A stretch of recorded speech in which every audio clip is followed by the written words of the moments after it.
Buenos días, mi nombre es Sandra Yadira Vega Osma, de Licenciatura Pedagogía Infantil, sexto semestre, Uniminuto Girón. Y hoy les voy a hablar sobre la resolución de los conflictos. Los conflictos hacen parte de nuestra vida y son de gran fuente de aprendizaje. Tener conflictos significa estar vivo y lo saludable es aprender de ellos, y principalmente porque pues con ellos son inevitables. Inevitables también son las consecuencias negativas que cada conflicto trae.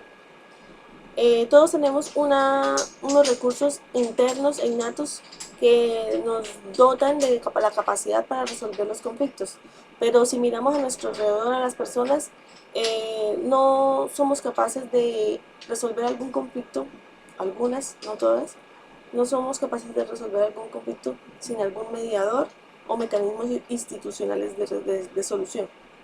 Esto quiere decir que siempre tiene que haber un intermediario para poder resolver el conflicto.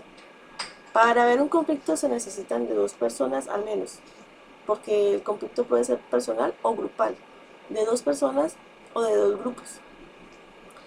A nivel global, las herramientas necesarias para afrontar las diferencias con los otros serían confianza en mí mismo o confianza en los demás. Yo puedo tener confianza en mí mismo, pero tenemos confianza en los demás, es muy poco. Cuando tenemos confianza en alguna otra persona es porque se conoce a cierta persona o conocemos todos sus pensamientos. Las emociones básicas, sí hay emociones básicas que experimentan el conflicto, sí. Tenemos que saber cuáles son las emociones básicas. Pues cuáles serían la rabia, la tristeza, el miedo, algunas veces la alegría, aunque ese no es un sentimiento muy bueno para un conflicto. El camino a una solución de un conflicto sería la expresión adecuada a estas emociones, poder escuchar a los demás, poder hacer una búsqueda de alternativas válidas para que los miembros o el grupo de miembros de estos conflictos experimenten, ¿cierto? Deberíamos reconocer y aceptar nuestras propias emociones e identificar las emociones de los demás. Este punto nos lleva a pensar en que nosotros tenemos necesidades y reflexionar si nuestras necesidades han sido satisfechas y en qué situación determinada se ha llevado. Como ya hemos dicho, nos podemos llenar de tristeza, nos podemos llenar de rabia y nos podemos llenar de miedo en algunas ocasiones. También podemos identificar ciertos pensamientos, podemos pensar yo tengo la culpa o la culpa la tiene el otro. Esto no es bueno, no deberíamos buscar culpables.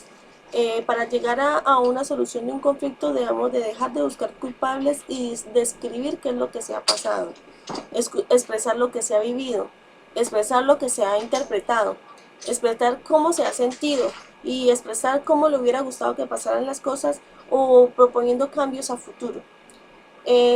Con respecto a la otra persona, pues también debemos escucharla, ¿sí? Escuchar qué él ha vivido, cómo él ha interpretado las cosas y cuáles serían sus intenciones reales, qué se sintió, qué le hubiera gustado que sucediera, y también escuchar qué opiniones o qué sugerencias tiene la persona o el grupo de personas a futuro.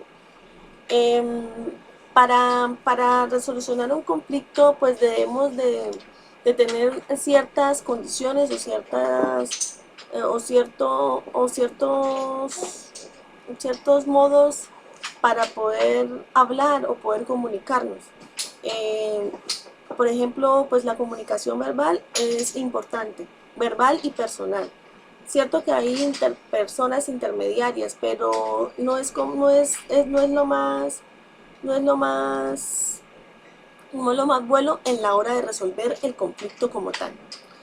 Cuando uno habla con la persona al momento de resolver el conflicto, debería ser mirándose a los ojos, eh, descubrir las necesidades, mostrarle un acercamiento sin necesidad de invadir ese espacio personal.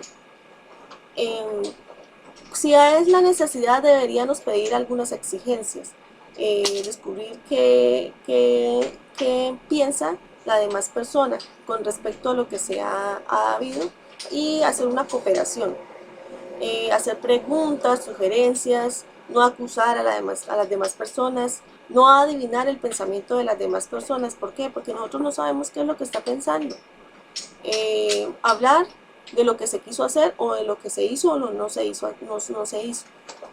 Centrarse en el tema central tratado a discusión, no generar otros temas afuera de lo que estamos viviendo o del problema central.